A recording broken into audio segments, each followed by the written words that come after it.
Halo Sobat Tani di seluruh Indonesia, selamat datang kembali di channel kita. Hari ini kita akan membahas topik yang super penting, tapi seringkali terlewatkan. Banyak dari kita pusing tujuh keliling, memilih pestisida paling ampuh, paling mahal, paling baru, tapi lupa satu hal krusial yang bisa bikin semua itu sia-sia. Apa itu? Teknik penyemprotan. Yap, Anda tidak salah dengar. Cara kita menyemprot ternyata punya dampak yang luar biasa besar terhadap efektivitas pengendalian hama dan penyakit. Ibarat punya mobil balap canggih, tapi kalau cara nyetirnya salah, ya nggak akan bisa menang kan? Sama halnya dengan pestisida. Pestisida sebagus apapun, kalau cara aplikasinya keliru, hasilnya pasti tidak akan maksimal. Bisa jadi hama malah kebal, tanaman tetap rusak, dan yang paling parah, uang kita terbuang percuma. Nah, di video kali ini, kita akan bongkar tuntas kesalahan-kesalahan umum dalam penyemprotan yang mungkin tanpa sadar masih sering kita lakukan. Tujuannya apa? Tentu saja agar setiap tetes pestisida yang kita semprotkan bisa bekerja efektif, melindungi tanaman kita, dan pada akhirnya meningkatkan hasil panen. Jadi, pastikan Anda tonton sampai habis ya, karena informasi ini bisa jadi kunci sukses pertanian Anda musim ini. Yuk, langsung saja kita mulai. Kesalahan pertama dan yang paling mendasar adalah kondisi nozzle yang tidak prima. Coba deh, kapan terakhir kali Anda memeriksa atau mengganti nozzle pada tangki semprot Anda? Nozzle ini ibarat ujung tombak dari seluruh proses penyemprotan. Kalau nozzle rusak, aus, atau bahkan tersumbat, apa yang terjadi? Butiran semprotan yang keluar jadi tidak seragam. Ada yang terlalu besar seperti tetesan hujan, ada yang terlalu halus seperti kabut. Kalau butirannya terlalu besar, ia akan mudah meluncur jatuh dari permukaan daun, tidak menempel dengan baik. Sebaliknya, kalau terlalu halus, ia akan mudah terbawa angin dan menguap sebelum sampai ke target. Keduanya sama-sama tidak efektif. Bayangkan, pestisida mahal yang kita beli malah jatuh ke tanah atau hilang di udara. Sayang sekali kan? Jadi, solusinya sederhana. Periksa nozzle secara rutin sebelum menyemprot. Pastikan lubangnya bersih dari kotoran atau kerak sisa pestisida. Kalau terlihat sudah aus atau bentuk semprotannya sudah tidak sempurna lagi, jangan ragu untuk segera menggantinya. Harga nozzle itu tidak seberapa dibandingkan dengan kerugian akibat gagal panen atau pemborosan pestisida. Anggap saja ini investasi kecil untuk hasil yang besar. Selanjutnya, mari kita bicara soal tekanan. Nah, ini juga sering diabaikan. Banyak yang berpikir yang penting cairannya keluar. Padahal, tekanan semprotan itu sangat menentukan ukuran butiran dan jangkauan semprotan. Kalau kita pakai tangki pompa manual, seringkali di awal tekanan sangat kuat, tapi lama-kelamaan melemah.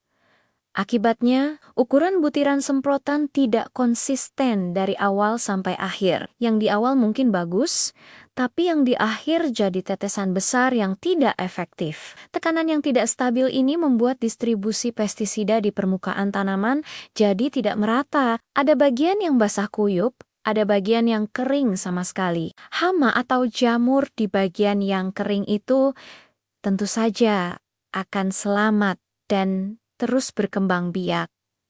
Lalu, bagaimana solusinya? Jika menggunakan tangki pompa manual, usahakan untuk menjaga ritme pemompaan agar tekanan relatif stabil. Pompa secara berkala. Jangan tunggu sampai semprotan benar-benar melemah baru dipompa lagi. Jika Anda memiliki budget lebih, menggunakan alat semprot bertenaga baterai atau mesin bisa menjadi solusi yang sangat baik karena tekanannya jauh lebih stabil dan konsisten. Ingat, konsistensi adalah kunci. Tekanan yang tepat dan stabil memastikan setiap bagian tanaman mendapatkan perlindungan yang sama. Kesalahan fatal nomor 3 adalah waktu penyemprotan yang salah.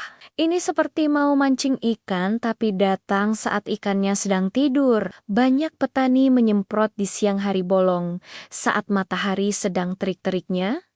Apa masalahnya? Pertama, suhu yang panas akan mempercepat penguapan. Cairan pestisida bisa menguap sebelum sempat diserap oleh daun atau bahkan sebelum mengenai hama sasaran. Efektivitasnya jelas menurun drastis. Kedua, banyak hama seperti ulat aktif makan di malam atau pagi hari. Kalau kita semprot siang hari, mereka sedang sembunyi di bawah daun atau di dalam tanah.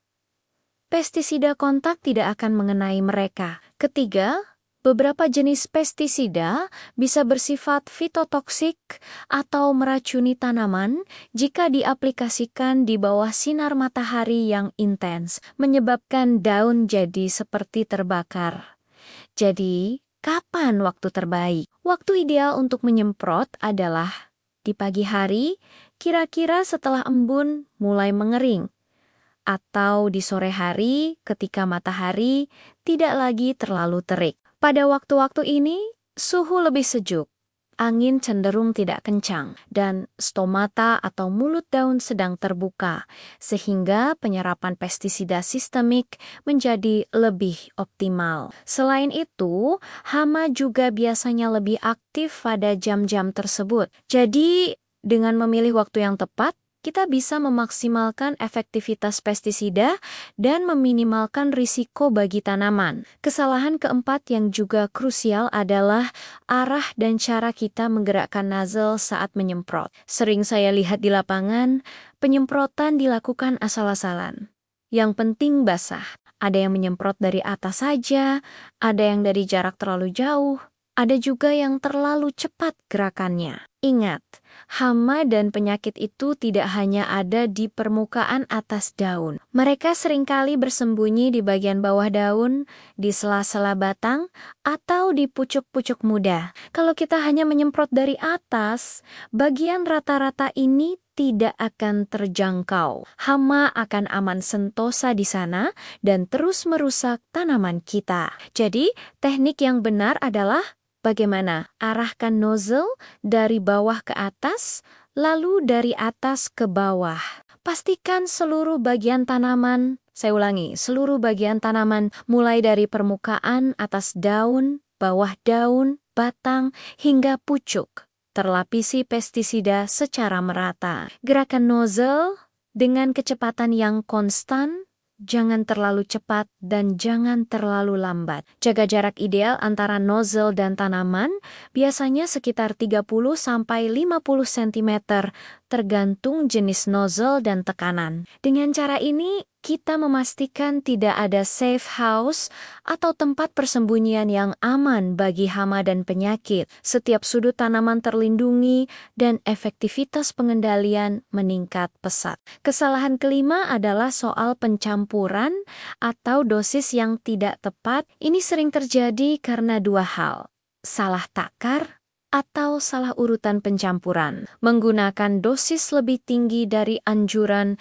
dengan harapan hama lebih cepat mati adalah pemikiran yang keliru. Overdosis pestisida tidak hanya boros, tapi juga berisiko merusak tanaman, meninggalkan residu yang tinggi pada hasil panen, dan yang paling berbahaya, mempercepat resistensi atau kekebalan hama. Sebaliknya, dosis yang terlalu rendah juga tidak akan efektif membunuh hama dan hanya akan membuang-buang waktu dan tenaga. Solusinya, selalu baca label kemasan. Patuhi dosis anjuran yang tertera. Gunakan alat takar yang akurat seperti gelas ukur atau sendok takar khusus. Jangan measuring gera dengan tutup botol. Selain dosis, urutan pencampuran jika Anda menggunakan lebih dari satu jenis produk juga penting. Biasanya, formula yang berbentuk tepung WP dilarutkan terlebih dahulu. Baru kemudian yang berbentuk cair AC. Mencampur dengan urutan yang salah bisa menyebabkan penggumpalan, penyumbatan nozzle, dan mengurangi efektivitas campuran. Jadi, Teliti sebelum mencampur adalah kunci. Dosis yang pas, hasil pun puas. Kesalahan terakhir yang ingin saya angkat adalah mengabaikan penggunaan alat pelindung diri atau APD. Ini bukan lagi soal efektivitas, tapi soal keselamatan dan kesehatan kita sebagai petani. Pestisida, bagaimanapun juga, adalah bahan kimia yang bisa berbahaya jika masuk ke dalam tubuh kita. Saya masih sering melihat petani menyemprot tanpa masker, tanpa sarung tangan, bahkan sambil merokok atau makan. Ini sangat berbahaya. Paparan pestisida dalam jangka panjang bisa menyebabkan berbagai masalah kesehatan serius. Jadi, jangan pernah sepelekan APD. Minimal, gunakan masker atau respirator yang layak untuk melindungi pernapasan. Kenakan sarung tangan, baju lengan panjang, celana panjang, dan sepatu bot. Lebih baik lagi jika menggunakan kacamata pelindung untuk mencegah cipratan masuk ke mata. Ingat, kesehatan kita adalah aset paling berharga. Tidak ada hasil panen yang sebanding dengan nyawa atau kesehatan kita. Jadi, sebelum Anda mengambil tangki semprot, pastikan APD Anda sudah lengkap dan terpasang dengan benar. Utamakan keselamatan, karena keluarga menunggu kita di rumah dalam keadaan sehat. Jadi, Sobat Tani, itulah tadi 6 kesalahan umum dalam penyemprotan pestisida yang seringkali kita abaikan. Mulai dari nozzle yang rusak, tekanan yang tidak stabil, waktu yang salah, arah semprotan yang keliru, dosis yang tidak tepat, hingga mengabaikan keselamatan diri. Mungkin terlihat sepele, tapi jika kita perbaiki satu persatu, dampaknya akan sangat signifikan. Penyemprotan kita akan jauh lebih efektif, penggunaan pestisida lebih efisien, tanaman lebih sehat, hasil panen meningkat, dan yang terpenting, kita sebagai petani juga tetap sehat dan aman. Mari kita mulai mengubah kebiasaan lama dan menjadi petani yang lebih cerdas dan profesional. Jangan hanya fokus pada obatnya apa, tapi juga bagaimana cara mengaplikasikannya. Karena teknik yang benar adalah separuh dari keberhasilan. Terima kasih banyak sudah menyimak video ini sampai selesai. Saya harap informasi ini bermanfaat dan bisa langsung Anda praktikkan di lahan masing-masing. Jika ada pertanyaan atau mungkin Anda punya tips lain